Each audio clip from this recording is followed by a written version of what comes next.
सबका पालन, कोई संकट में ना हो, किसी की असुरक्षा ना हो।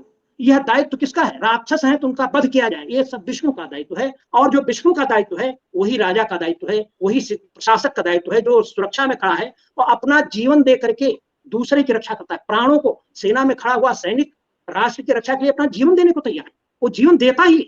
तो वह इसके लिए वह क्षत्रिय विशेष है, इसके लिए उन्होंने महत्व दिया। वो कल्पना ऋषि के भीतर नहीं है कि कोई यह कहेगा। मैं बड़ा आश्चर्यजनक बात है, लोग कहते हैं कि ब्राह्मण तो मुख से पैदा हुआ, जातिवादी कहते हैं ब्राह्मण मुख से पैदा हुआ, क्षत्रिय हाथों से और हृदय से पैदा हुआ, उपस्थ से बैल से हो और पैर सूरों से, पैर शूद्र जो है पैरों से हो। हेलो हेलो, जय हिंद, वंदे मातरम। भाइयों बहनों मित्रों, आज का जो वीडियो है उसमें एक बहुत ही नॉलेजेबल पर्सन आपके सामने आ रहे हैं। अक्सर आप कहते हो, शिकायत करते हो कि सनातन धर्म में कोई ज्ञानी पुरुष नहीं है, कोई ज्ञान वृद्ध नहीं है। ज्ञान वृद्ध कौन व्यक्ति होता है? उम्र से कभी भी कोई ज्ञानी नहीं होता है, एज से ज्ञान का कोई लेना देना नहीं है। शंकराचार्य जब 9-10 साल के थे तो पूरे के पूरे वेद उन्होंने रट लिए थे, मुख जबानी थे, 4 वेद। आप सोचो, आज आप लोगों को अगर ये वेद की एक किताब पढ़ने को दे दी जाए तो मुझे लगता है ऋग्वेद का एक मंडल भी अगर आप पढ़ने लग गए तो आप जो है नींद लग जाएगी आपको, क्योंकि आपका जब इंटरेस्ट नहीं होगा तो कैसे पढ़ोगे। तो कहते हैं विषय में जब रुचि हो तभी वो चीज़ का जो फायदा आपको मिलता है। तो आज हमारे सामने ये ज्ञान वृद्ध हैं जो वीडियो में आपके सामने लेके आ रहा हूं, नीरज अत्री जी के चैनल से। नीरज अत्री जी बहुत ही अच्छा काम कर रहे हैं, काफी टाइम से हम इनको सुनते आ रहे हैं। तो अब इस वीडियो को मैं स्क्रीन पे चलाता हूं और आप इस वीडियो को जरूर सुनिएगा। वाकई में आपको ज्ञान चाहिए, रियल नॉलेज चाहिए तो ये वीडियो आपको जरूर सुनना चाहिए, चाहे कोई सनातनी है चाहे कोई मोमिन है। तो वीडियो लगाते हैं स्क्रीन पर। मैं अपने वीडियो के लास्ट में ज़रूर बताऊंगा। अगर आपने चैनल सब्सक्राइब नहीं करा है मित्रों तो आप ज़रूर कर लीजिए। बनारस से हैं और संस्कृत के आचार्य हैं, आचार्य भक्तिपुत्र रोहतम जी। और इनसे मैं अभी कुछ ही दिन पहले मिला हूं और इनसे जब बातचीत हुई तो ये चीज़ें मुझे बड़ी रुचिकर लगी और समाज इनके बारे में जानना चाहता है और जानना चाहिए भी। तो उसके उपरांत मैंने इनसे निवेदन किया कि आज हमारे साथ इस लाइव चर्चा में जुड़ें और जो भी इस विषय पर प्रश्न है वो हम इनसे पूछ सकते हैं, क्योंकि जो सनातन धर्म के ग्रंथ हैं उनको ये अच्छे से जानते हैं। तो सौभाग्य हमारा कि हमारे साथ ऐसे एक ज्ञान वृद्ध पुरुष आज जुड़ रहे हैं। तो सबसे पहले हम इनका स्वागत करते हैं। नमस्ते आचार्य जी, स्वागत है आपका बहुत बहुत। जी, मैं दर्शकों के एक बार उन्हें बता देता हूं कि संस्कृत के प्राचार्य हैं और सनातन धर्म की जानकारी रखते हैं। तो आचार्य जी, मैं सीधा विषय पर ही आता हूँ। आजकल नवरात्रे चल रहे हैं, विजयदशमी आने वाली है 2 दिन के पश्चात।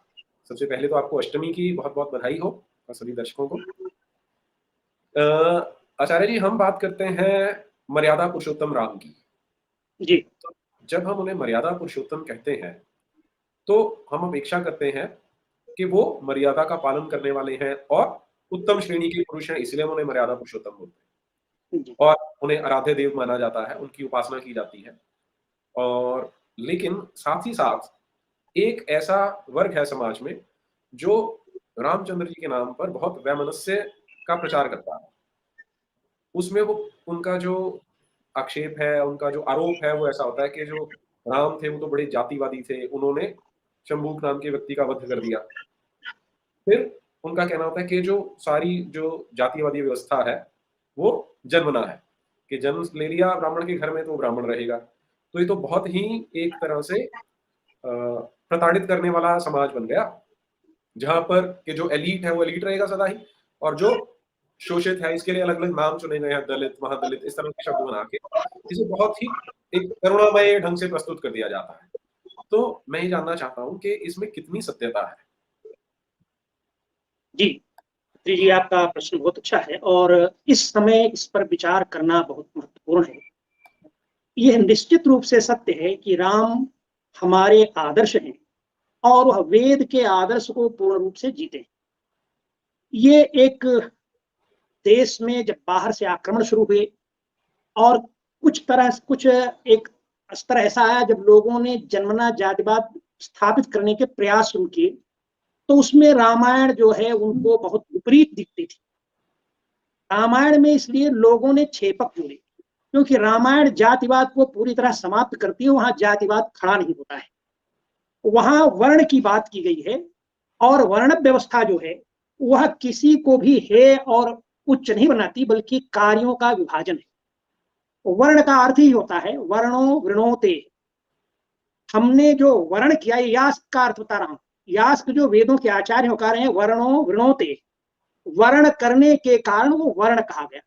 वर्ण करना माने चुनना, हमने कार्य चुना। हमारी अनेक प्रकार की आवश्यकताएं हैं। हमको भोजन चाहिए, वस्त्र चाहिए, रहने के लिए घर चाहिए, आमोद प्रमोद के साधन भी चाहिए। इन सारी आवश्यकताओं को पहनने के लिए वस्त्र चाहिए।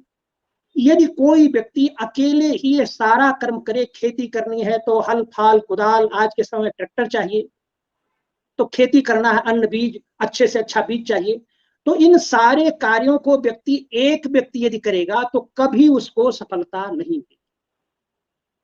क्योंकि हल फाल कुदाल, कपड़ा पहनने का वस्त्र, घर बनाना, मकान बनाना, और सारा ये कार्य अपने व्यक्ति स्वयं करने लगेगा, स्वयं खड़ा करेगा, तो कोई परिवार, कोई समाज, कोई व्यवस्था बनेगी ही नहीं। इसलिए एक हमारे महापुरुषों ने चिंतन किया कि हम 100 लोग हैं और 100 प्रकार के कार्य हैं।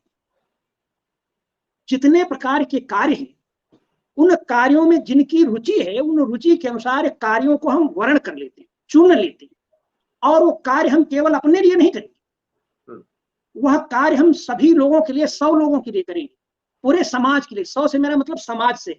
मैं एक उदाहरण के रूप में 100 संख्या प्रयोग कर रहा हूं। बढ़ई है, लोहार है, कुम्हार है, किसान है, व्यापारी है, अनेक प्रकार का कार्य है, सैनिक है, अध्यापक है, ये सारे कार्य हैं। हम यदि जीवन जी रहे हैं तो केवल भोजन ही नहीं चाहिए, हमारा बालक योग्य हो, पढ़ा हो, उसकी शिक्षा हो, घर मकान ठीक हो, परिवार ठीक हो, विवाह ठीक हो, ये सारी चीजें जीवन में आवश्यक है। यह सुव्यवस्थित हो, हमारी संतानें निरोग हो, उनमें कोई रोग ना हो।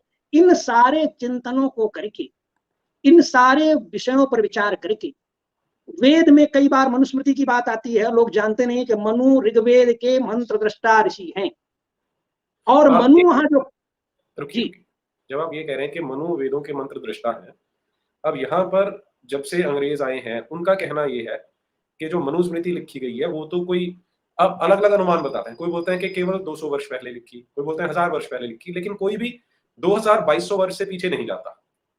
जी, वास्तव में जी मनुस्मृति का अर्थ ही जो संस्कृत में उसका अर्थ होता है मनोह स्मृति, मनुस्मृति। मनु का स्मरण करके, मनु की स्मृति से, मनु के का स्मरण करके जो लिखा गया वह मनुस्मृति है। वेदों में जो ऋषि मनु ने देखा है उसकी स्मृति रूप में श्लोकांका किसी ने व्याख्या किया, और वो 600-700 श्लोकों की व्याख्या थी।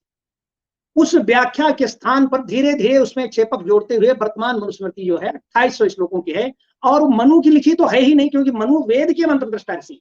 वो ऋग्वेद जो सबसे प्राचीन वेद है उसमें 69 मंत्र हैं मनु के, 1-2 नहीं है, और वो मानव सूक्त कहे जाते हैं। मनु से आए हैं इसलिए वो मानव सूक्त कहे जाते हैं। उसमें जो उन्होंने व्यवस्था बताई कि हम सब लोग मिल करके कार्य को बांट करके और सब लोग सबके लिए करें। जैसे मरुदगण आपस में मिलकर चलते हैं, 49 7-7 के गण हैं, ये उसी में मनु की व्याख्या बता रहा हूं। 7-7 के 7 गणों में मरुदगण चलते हैं, और वह जिसको प्राणवायु, हमारी जो प्राणवायु, मनुष्य की जो प्राणवायु है वह वृक्ष की अपान वायु, वृक्ष की जो अपान वायु है वह मनुष्य की प्राणवायु। मनुष्य जो उत्सर्जन करता है वह यह कृषि में, उपज में, पशु जो मनुष्य और जो जंतु उत्सर्जन करते हैं वो 5 खाद के रूप में उपयोग होता है, और जो कृषि में उत्पन्न होता है उसका जो फल होता है उसका मनुष्य उपयोग करता है। इस प्रकार से मरुदगण और ये जो कृषि का जो ये व्यवस्था है ये सब मिलके चलते।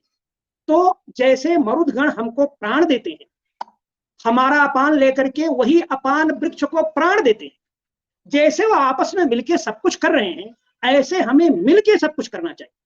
हम 100 लोग हैं तो कार्यों को आपस में बांट लेते हैं, सभी सबके लिए करेंगे, केवल अपने लिए नहीं करेंगे, और जब सभी सब के लिए करेंगे तो सबको सब कुछ सुलभ हो जाएगा। घर भी सुलभ होगा, वस्त्र भी सुलभ होगा, भोजन भी सुलभ होगा, शिक्षण भी सुलभ होगा, रक्षण भी सुलभ होगा। सैनिक चाहिए, रक्षा चाहिए, ये सारी व्यवस्थाएं चाहिए, आमोद प्रमोद के साधन चाहिए, वो सारी व्यवस्थाएं तब सुलभ हो सकेंगी, क्योंकि हम व्यक्तिगत अपने लिए नहीं, पूरे समाज के लिए जिए।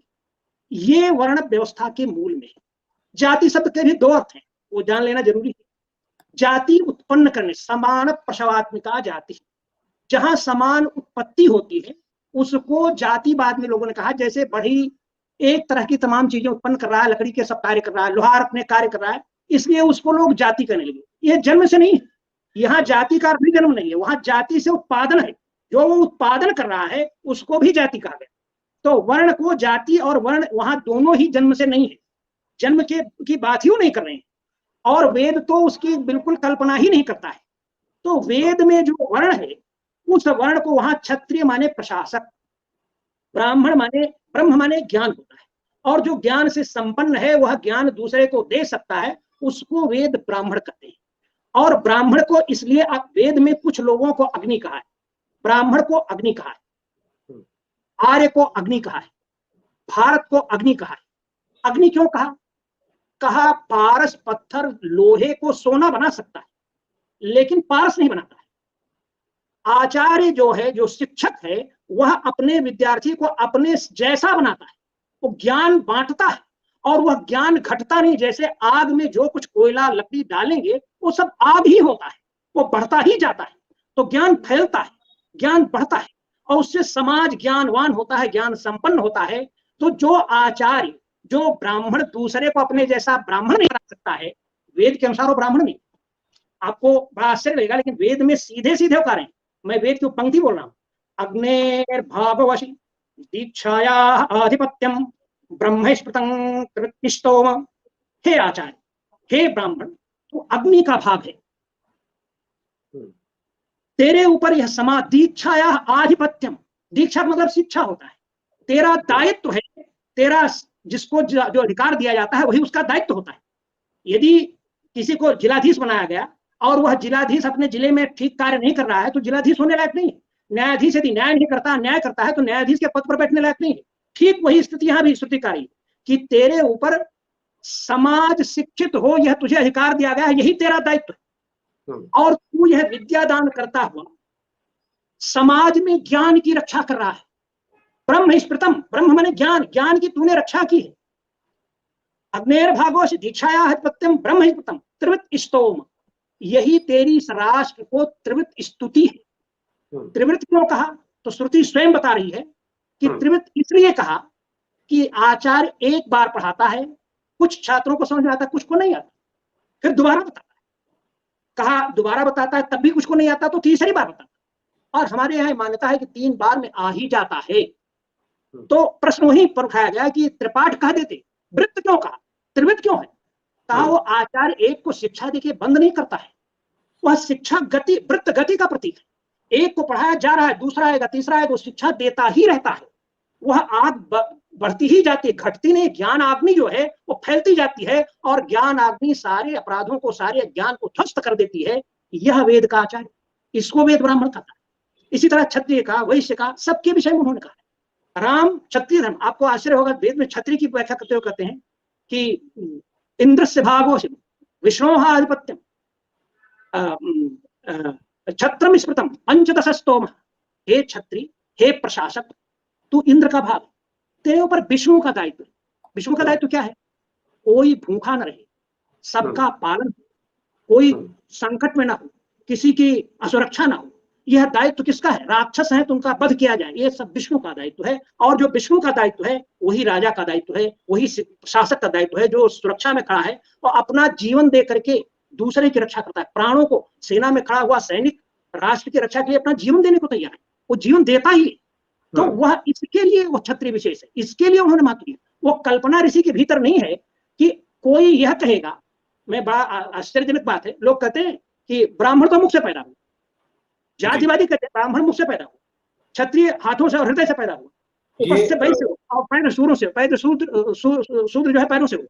जी हाँ, हाँ जी, ये जो आप बात बोल रहे हैं, जो पुरुष सूक्त है, हाँ इसको भी इसी प्रकार से प्रस्तुत किया जाता है कि जो वेद हैं वो भी हाँ, ब्राह्मण को तो मुख से बता रहे हैं और शूद्र को पैरों से बता रहे हैं, तो वहां पर भी एक तरह से एक इसीलिए मैं हायरार्की उस बात को रख रहा हूँ, वही मैं बता रहा हूँ। जी यह पहले वहां पुरुष सूक्त में पहला अक्षर है, पुरुष एवेदम सर्वम। वह पुरुष, वह परमात्मा ही है, सब कुछ हुआ है। अब उसमें सारे प्रश्नों में से एक प्रश्न हुआ कि इस समाज में वह परमात्मा को यदि हम देखें तो समाज में उसका क्या मुख है, क्या वो है। सृष्टि में चंद्रमा मन से हो जाता, उसी में ये सब भी है, मन से चंद्रमा पैदा हुआ, सारा वर्णन है। तो मुख से पैदा हुआ ब्राह्मण। अब उनसे कोई पूछे कि मुख से ब्राह्मण तो नहीं पैदा होता, मुख से क्या पैदा होता है, इस पर उन्होंने चिंतन ही नहीं किया। ये बड़ा आश्चर्यजनक है कि कभी ऋषि ने सोचा नहीं होगा कि इतने मूर्ख लोग हो सकते हैं कि मुंह से आदमी पैदा करने लगे। मुंह से शब्द पैदा होता है, शब्द से ज्ञान पैदा होता है, और ज्ञान ही ब्राह्मण है, ये ऋषि कह रहा है। लेकिन इन्होंने क्या कर दिया, इन्होंने कह दिया साहब मुंह से, अरे मुंह से तो पैदा नहीं हुए, तुम तो योनि से पैदा हो रहे हो। तो योनि से पैदा होकर के जिस दिन योनि से ब्राह्मण पैदा हुआ उस दिन ब्राह्मण मर गए। ब्राह्मण उसी दिन मर गया जिस दिन योनि से पैदा होने लगा, क्योंकि ब्राह्मण तो मुख से पैदा हो रहा था और वो ज्ञान है। श्रुति स्वयं कहती है, वेद में ही ये बात सीधे सीधे करोति मुखेन वीर्यं एवं वेद। जो इस रहस्य को जानता है वह अपना सामर्थ्य ज्ञान देते हुए अपने मुख से प्रकट करता है। अब इन अनर्गल लोगों को क्या कहा जाए। अब दूसरी बात, हृदय से क्या पैदा होगा, बाहु से क्या पैदा होगा, हाथ से झटकाने तो कहीं आदमी नहीं होता है। हृदय में क्या होगा, जब कोई किसी को सता रहा है, किसी को मार रहा है, अन्याय कर रहा है, या भूखा कुछ मांग रहा है, भूख लगी है आपके पास, देने को कुछ है, यह पीड़ा हृदय में होती है। जिसके हृदय में संवेदना हो, जो दूसरों की रक्षा के लिए अपनी जान कुर्बान कर दे सकता है, अपना जीवन समर्पित कर सकता है, उसको वेद क्षत्रिय कहा है। वह प्रशासक क्षत्रिय है। और इस अर्थ में जो क्षत्रिय कहा गया वह वेद उस क्षत्रिय धर्म की बात कर रहे। इसलिए वेद ने कहा जो हृदय प्रधान है, जो इतनी पीड़ा अपनी सहन करके भी किसी की रक्षा कर सकता है, वो राजा होना चाहिए। वह आज का जो नेता है, हृदयहीन व्यक्ति यदि बना देंगे, वह सत्ता में बैठ जाएगा तो वो प्रजा का क्या ध्यान रखेगा, वो तो अपना स्वार्थ सिद्ध करने लगेगा। यहां वो कह रहा है जो हृदय प्रधान है, किसी के लिए अपना जीवन दे सकता है, वो क्षत्रिय है। उपस्थ से और उदर से क्या पैदा होता है, हम भोजन करते हैं और भोजन करते हैं उदर में जाता है। उदर में जो भोजन जाता है, यदि वह उदर में ही रह जाए तो क्या होगा, मर जाएंगे। वह पूरे शरीर का पोषण होता है उससे, वो मुख से जाता है, लेकिन काम वह यह है कि मस्तिष्क से लेकर के पांवों तक सारा पोषण होता है। जो श्रमिक कार्य कर रहा है वो भी भोजन करता है, जो सेना में है वो भी भोजन करता है, जो यहाँ प्रशासन में है वो भी भोजन करता है। वो कृषि और वाणिज्य, इसीलिए कहा कृषि और वाणिज्य जो है वह उदर का स्थान है। उपस्थ से ही सब पैदा होते हैं। जैसे कृषि से उत्पादन होता है, ऐसे ही उपस्थ से ही मनुष्य पैदा हो। इसीलिए प्रारंभ में सारे लोग आद्या ही माह प्रजा विषा है, सतपथ की लाइन है। प्रारंभ में सारी प्रजा जो है खेती करती थी, किसान थी, कृषक थे सब। ये वेद का है। और फिर अब आप बताइए पैर से क्या पैदा होगा। पैर से आदमी तो कहीं पैदा होता दिखता नहीं। फिर आप सोचिए, आपको पढ़ाने जाना है, पहले कौन सक्रिय होता है, पांव सक्रिय होता है। रक्षा करना है, कोई किसी को सता रहा है, पहले पांव सक्रिय होता है। आपको खेती करनी है, परिश्रम करना है, पहले कौन सक्रिय होगा, पांव सक्रिय होता है। जिस पर हम खड़े होते हैं, जो हमारे पूरे जीवन को खड़ा करता है, वह तप, वह श्रम, पांव उसका प्रतीक है। इसलिए श्रुति कह रही है करोति पद्भ्यां वीर्यं जयं वेद। वो पांव से अपना सामर्थ्य प्रकट करता है, अपने पांव पर खड़ा होता है, श्रम करता है, और जो अधिक श्रम करता है वो आगे बढ़ता है। साफ साफ श्रुति कह रही है कि जो श्रम करेगा बिना तप के कुछ हो ही नहीं सकता। शूद्र तप है, एक लाइन तो याद कर लिया कि शूद्र पैरों से पैदा हुआ, लेकिन वो भूल गए वेद कह रहा है तप से शूद्रम, तप के लिए शूद्र कहा। तपो वही शूद्र, निश्चय ही तप ही शूद्र है। तप एव तपसा समर्थयति। उस तपस्वी के द्वारा किए जाने वाले तप से वह जो कार्य उसका लक्ष्य है वो सिद्ध हो जाता है, वह राष्ट्र समृद्ध होता है, वो सारा समाज संपन्न होता है। वहां ऋषि ने उस ऋषि को तो कभी कल्पना भी नहीं होगी कि हमारी संतानें इतनी मूर्ख हो सकती हैं कि मुंह से, हाथ से, पांव से और उदर से आदमी पैदा करने लगे। अरे सभी लोग उपस्थ से पैदा होते हैं। कृषि पहला विज्ञान है, धरती का पहला विज्ञान कृषि है। मनुष्य ने सबसे पहले कृषि सीखा। वेद में सीधे उन्होंने कहा है कि प्रकृति से ज्ञान ग्रहण किया लोगों ने, और प्रकृति से ज्ञान ग्रहण करके यह सारा वो सीखा लोगों ने, और फिर जन जन में फैलाया। मनु वह पहले व्यक्ति हैं जिन्होंने इस तरह से अपने को कार्य बांट करके हम आगे जा सकते हैं इसकी बात है। उनको कभी कल्पना भी नहीं थी कि कुछ ऐसे अनर्गल लोग हो जाएंगे जो मनु की स्मृति के नाम पर मनु के स्मरण करके अनर्गल बातें करेंगे।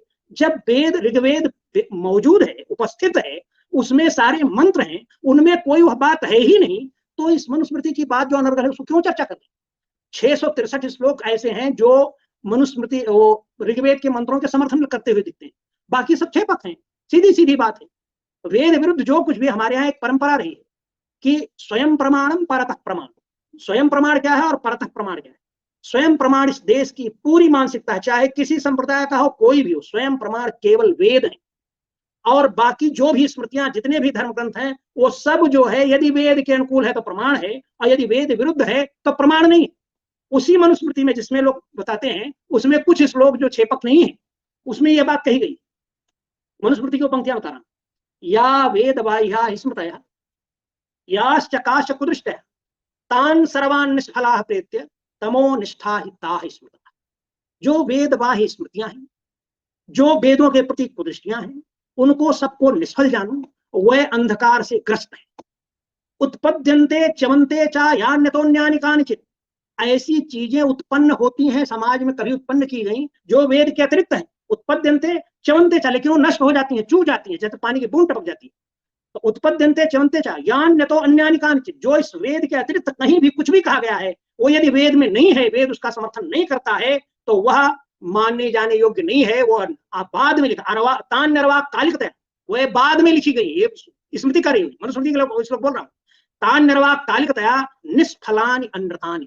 उनको अर्वाकालीन बाद में बनाई हुई जान करके निष्फल और झूठी समझो, उसको मत मानो। ये सीधे सीधे वही स्मृति कर रही। यदि उस स्मृति में भी कहीं ऐसी कोई बात है तो उसको निषेध कर रहा है। स्वयं कह रही स्मृति मत मानिए। और वेद तो कहीं, वेद में तो कहीं कल्पना ही नहीं कि ऐसी मूर्खता की बात भी शुरू हो जाएगी।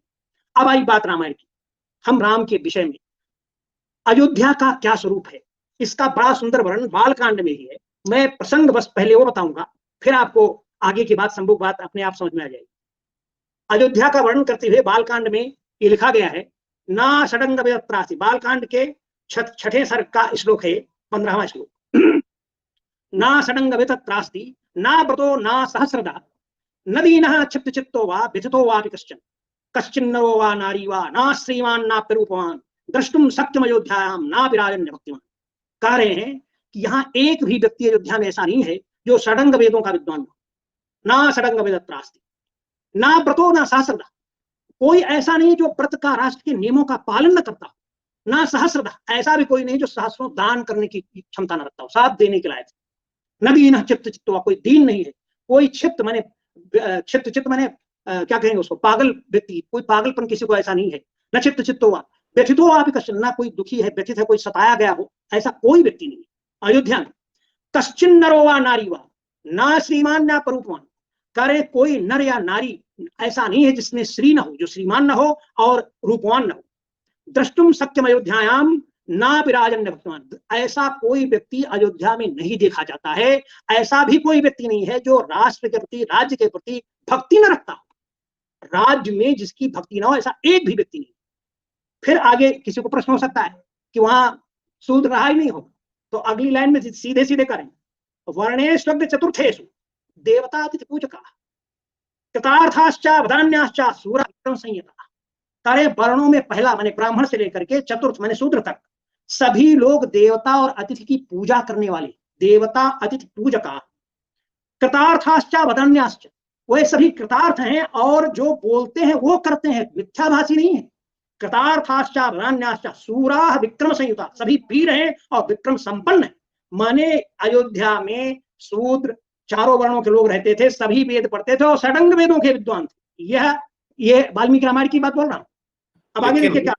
लेकिन आचार्य जी, हमें तो ये बताया जाता है कि अगर कोई शूद्र वेद पढ़ना तो दूर की बात है, सुन भी लेता है तो उसके कानों में पिघलता और सीसा डाल देना चाहिए।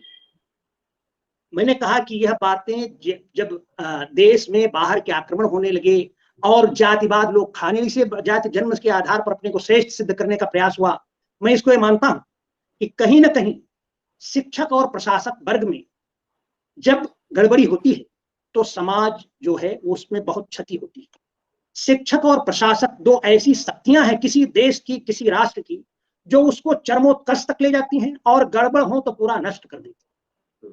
हमने कहा कि शिक्षक माने ब्राह्मण और क्षत्रिय मतलब प्रशासक। ये एक स्वाभाविक बात है कि हमारा पुत्र मोह सबको होता है, तो हम बड़े योग्य हैं। देखिए बढ़ई का लड़का देख करके बढ़ेगी। मैंने बढ़ई का मैं क्षमा चाहता हूँ, मैंने आपको टोका था वो केवल इसलिए था कि आपने जो श्लोक बताया है, ये तो जी वो जी लोग बताते ही नहीं है जब वो इस तरह का प्रपंच या इस तरह का प्रोपेगेंडा कर रहे होते हैं। जी जी, वही मैं बता रहा हूँ कि वह स्कोर नहीं बताते, और क्यों यह बात आई वही मैं कह रहा हूँ। जन्मना जातिवाद कैसे खड़ा हुआ ये बता रहा हूं। तो हम बढ़ई का लड़का बढ़ईगिरी देख करके भी सीख जाता है, पिता काम कर रहा है, लोहार का लड़का लोहारगिरी सीख जाता है, लेकिन अध्यापक का लड़का बिना पढ़े हुए अध्यापक नहीं। तो इनको लगा कि तो जन्म से ही सीख जा रहा है, हमारे लड़के का क्या हो। हमारा लड़का यदि अपढ़ है तो पहले स्मृतियां ऐसी लिखी गई कि ब्राह्मण के लड़के को पढ़ाना बड़ा पुण्य है। देखिए बड़ा सीधा सीधा है। और शिक्षक के प्रति, आचार्य के प्रति स्वाभाविक समाज में श्रद्धा होती है। लोगों को लगा ठीक है कोई बात नहीं, गुरु जी का लड़का है, पढ़ाना चाहिए। लेकिन यह जरूरी नहीं है कि सभी पढ़ने की सुविधा मिल जाए तो अच्छे ही हो जाएगी। पढ़ करके भी जैसे रावण राक्षस हो गया, ऐसे पढ़ करके भी दुष्ट हो सकता है, अयोग्य हो सकता है, मूर्ख हो सकता है, पढ़ाने लायक नहीं हो सकता है। जरूरी नहीं कि सब हो जाए। तब पुत्र मोह का एक अगला रूप यह है कि नहीं, मेरे शिक्षक ब्राह्मण के लड़के को ही होना चाहिए। ये जाति का एक स्वरूप खड़ा करने की कोशिश की गई। और फिर ये तो ऐसे ही सीख जाता है तो उसको पढ़ाई से वंचित कर देना चाहिए। इसलिए छेपक बहुत बाद में लिखे गए जो वेद के विरुद्ध हैं, वेद के खिलाफ हैं, और उसमें प्रशासकों को मिलाने की कोशिश करी कि आप राजा बने रहिए, हम जो है अध्यापक बने रहें। ये साठगांठ देश के लिए बहुत घातक हुई, और इससे जो बंटवारा हुआ उसके कारण देश गुलाम हुआ। और वही इसलिए यही सबसे ज्यादा संघर्ष भी किया, इसी में राणा प्रताप भी हुए। क्षत्रिय है अपना पूरा, उनको लगा कि हमारा क्या कर्तव्य है। आज भी वहां की महिलाएं वनवासियों को प्रणाम करती है, क्योंकि वनवासियों ने 12 साल तक राणा प्रताप की रक्षा की, अपना जीवन लगाया। राम के साथ वनवासी वहां गए थे, वो लोग नहीं थे जो जाकर के रावण को मारे। अन्याय के खिलाफ वो सारे लोग इकट्ठे हुए। इसलिए रामायण जो है वह पूरी तरह से इस जन्मना वर्ण व्यवस्था की जो परिकल्पना थी उसका खंडन करती है। मैंने कहा ये जो श्लोक है ये कोई बताता नहीं। आपने कहा कि ये लोग बताते ही नहीं जी। अब इसमें देखिए राम के विषय में, तो ये राम के विषय में राम का क्या स्वरूप है। राम के लिए वाल्मीकि लिख रहे हैं बहिश्चरैव प्राणः प्रजानां पार्थात्मनः। राम प्रजा के बाहर घूमने वाले प्राण जैसे हैं। वह प्रजा के जो आत्मा है उसके मूर्तिमान रूप है। वो किसी की भी पीड़ा को नहीं देखते और उसकी पीड़ा का कैसे हरण होगा उसका उपक्रम करते हैं। इसलिए राम को इतना लोग मानते हैं। और रावण को जो लोग माने कल्पना में कहीं से है ही नहीं कि जब रावण ने माया फैलाना शुरू किया तो स्वस्तिको ब्राह्मणेभ्यस्तु लोकानां एतसम्मता जयताम राघवो युद्धे पौलस्त्यान रजनीचर चक्रहस्तो यथा विष्णु सर्वान असुर सप्तम। देखिए यहाँ सीधे सीधे ऋषियों ने, सारे लोगों ने प्रार्थना किया कि गौओं और ब्राह्मणों का जो निरीह निरपराध है, ब्राह्मण कहा गया शिक्षकों का, जिस शिक्षा जीवित रहती है तो समाज फिर से उन्नति करता है। शिक्षा बहुत जरूरी है, पूरे समाज को शिक्षित होना परम आवश्यक है, तो उनका कल्याण हो। लोकानाम ये चसम्मता, जो सारे लोगों के हित का चिंतन करने वाले, बिल्कुल साफ साफ पंक्ति है। जयताम राघव युद्धे, राम रघुनंदन युद्ध में जीते किसको, पौलस्त्यान रजनीचरान, पुलस्त के कुल में पैदा हुए राक्षसों को विजय करी। आप आश्चर्य होगा, पुलस्त ऋषि है, ऋषियों को लोगों ने जन्मना, सारे ये ज्योतिष जातिवादी सब मानते हैं कि पौलस्त ब्राह्मण है, यद्यपि यहाँ ब्राह्मण शब्द नहीं कहा गया, ऋषि कहा गया। पौलस्त के कुल में पैदा हुए जो राक्षस, पौलस्त के कुल में पैदा हुए कुबेर भी वो देवता हैं। यह लोगों को भूल जाता है कि पुलस्त के कुल में एक देवता है, और विश्वश्रवा का एक पुत्र देवता है, दूसरा राक्षस है। जो लोगों को धन देता है, लोगों को सुख देता है, लोगों का भला सोचता है, वह कुबेर है, वो देवता है। और जो लोगों को सताता है, अपना सुख चिंतन करता है, अपने लिए दूसरे की स्त्री का अपहरण कर सकता है, किसी कन्या को ला सकता है, किसी की हत्या कर सकता है, वह राक्षस है, वह रावण है। यह अंतर लोगों को जानना हो। एक ही पिता के दो पुत्र, यदि एक धर्म पर चल रहा है, सन्मार्ग पर चल रहा है तो देवता है, और यदि कुमार्ग पर चल रहा है तो राक्षस है, रावण है। यह बात लोगों को लोग नहीं बताते हैं। यह रामायण की पंक्तियां बोल रहा हूं, वाल्मीकि रामायण के अरण्य कांड में पंक्तियां आई कि राम जो है वह प्रजा के प्राणों की भांति है। इसीलिए प्रजा, बचपन से राम इतना लोगों को करते थे कि राम के पीछे पीछे सारी जनता जाने लगी। ये सामान्य बात नहीं। अयोध्यावासी राम के साथ जब वन में चले जाना चाहते, अयोध्या छोड़ देना चाहते, आखिर कुछ तो था राम में ऐसा। और करें ऐसे रावण को मारे, जैसे चक्रधारी विष्णु राक्षसों का संहार करते हैं, वैसे राम भी, यहां राम को वह विष्णु नहीं करें, जैसे कारण तुलना कर रहे हैं कि जैसे भगवान विष्णु जो है राक्षसों का संहार करते हैं, ऐसे ही राम इन राक्षसों को मारे। ये सीधे सीधे पंक्तियां हैं। अब यह इन पंक्तियों को देख करके और भी देखिए, लोग उसको ब्राह्मण मानते हैं। जितने जातिवादी हैं सब रावण को ब्राह्मण मानते हैं, क्योंकि वहां वेद पाठ भी होता था। लंका के वर्ण में तो वाल्मीकि ने जो स्पष्ट किया है वो वेद पाठ की बात है, सारा मान करके लोग कहते हैं वो ब्राह्मण था। वाल्मीकि तो उसको ब्राह्मण कंटक कर रहे हैं। राम ने जब उसको मारने का आया, वाल्मीकि रामायण कांड के 30वें सर्ग का 12वां श्लोक है, वो खर को मारने के पहले कह रहे हैं, नृशंसशील क्षुद्रात्मन, राम बोल रहे हैं, राम की पंक्ति, नृशंसशील क्षुद्रात्मन नित्यम ब्राह्मण कंटक त्वत्कृते संकिते रग्नौ मुनिभिः पात्यते हवि ये त्वया दंड कारण भक्षिता धर्मचारिण तान दिनयता संख्ये ससैन्यो अनुगमिष्यसि। एक खर नृशंस निरपराध लोगों की हत्या करने वाले, नित्य ही ज्ञानियों के लिए कंटक, ब्राह्मण कंटक, त्वत्कृते संकित, तो तेरे कारण से लोग सत्कर्म नहीं कर पाते हैं। यज्ञ माने जीवन के संपूर्ण सत्कर्म, सब में बाधा करते थे। ये त्वया दंड कारण है, तूने इस दंडक वन में रहते हुए धर्म पर चलने वाले जिन ऋषियों को मार डाला, आज तेरे मार देने से तो मैं आज सेना सहित तुझको भेज दूंगा वहां, जिससे इनका सारा कांटा निकल जाए, ऋषियों का, इन वनवासियों का सारा दुख दूर हो जाए, इसलिए मैं आज तुझे मारा। और सेना 14,000 सेना सहित उसको मारा। एक और बात, द्रविड़, अब इसी प्रसंग में वो बात भी बता देना ठीक होगा। लोग ये विदेशी, जब इन्होंने, अंग्रेजों ने एक चाल चली, वो चाल ये थी कि यहाँ 4 ग्रुप था, द्रविड़ है, आर्य है, अलग अलग भाषाएं थी, और वो जो है ये मिलकर के आर्यों ने द्रविड़ों को मारा। यह एकदम हास्यास्पद बात है, कहीं इसकी चर्चा नहीं की है। कहीं वह स्वयं भी अपने भाई को, वाल्मीकि रामायण में जब रावण को कहता है तो आर्य कहता है विभीषण कि आर्य यह कुकर्म है, ये मत करो, तुम, आपको ये शोभा नहीं देता है। उसको भी आर्य कहता है, क्योंकि उसके सद्धर्म को जगाना चाहता है, लेकिन वो तो कुकर्मी था, गलत रास्ते पर था, उसको मानने नहीं था, इसलिए विभीषण को हटा देता है। विभीषण को राम आर्य कहते हैं। और आपको जानकर आश्चर्य होगा, इस देश के उत्तर से दक्षिण तक, पूरब से पश्चिम तक एक शब्द प्रयोग होता है, अम्मा, और वो भारत में प्रयोग होता है। चाहे वो तमिल बोलता हो, तेलुगु बोलता हो, मलयालम बोलता हो, कन्नड़ बोलता हो, सब अम्मा कहते हैं। हिंदी बोलता हो, बंगला बोलता हो, माँ को अम्मा कहने का जो शब्द है, यह पूरे भारत में बोला जाता है, और भारत के बाहर नहीं है। भारत में कहीं मम्मी अम्मी नहीं है, अम्मा कहते हैं, और अम्मा से छोटा करते हैं तो माँ कहते हैं।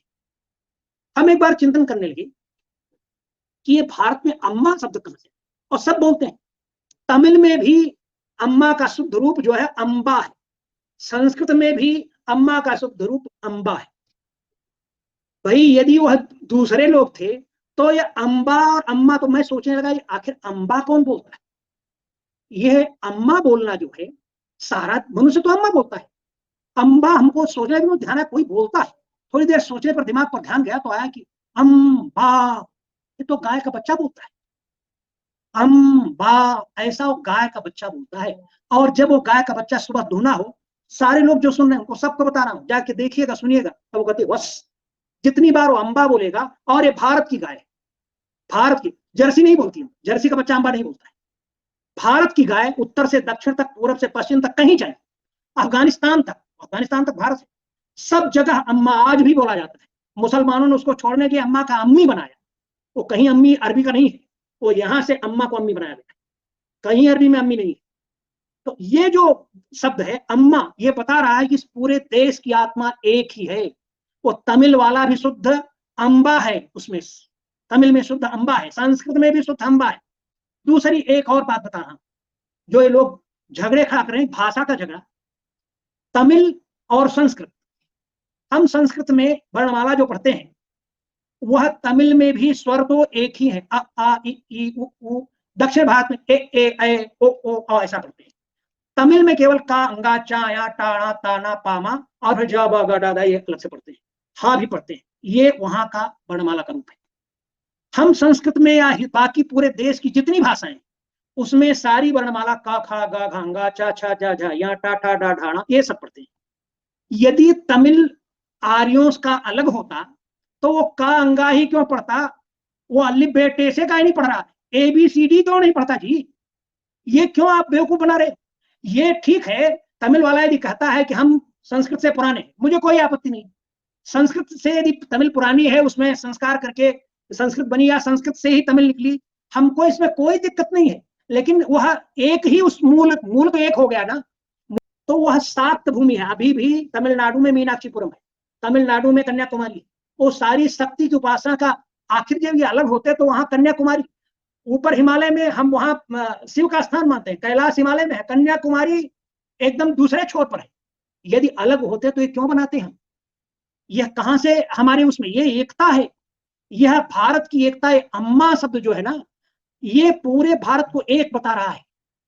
तो दोस्तों इस वीडियो में कितना बढ़िया ज्ञान इन आचार्य ने दिया और आपने भी इनको सुना। और जो ये आचार्य भक्ति पुत्र रोहताम है, इनका इतना ज़्यादा नॉलेज है, बहुत ही बढ़िया शब्दों में इन्होंने एक्सप्लेन किया कि अगर पुरुष सूक्त है उसमें लिखा कि मुख से ब्रह्मा, भुजाओं उधर से क्षत्रिय और उधर से वैश्य और पैरों से शूद्र पैदा हुए। कहते हैं ऐसा हो ही नहीं सकता, और बात सही है।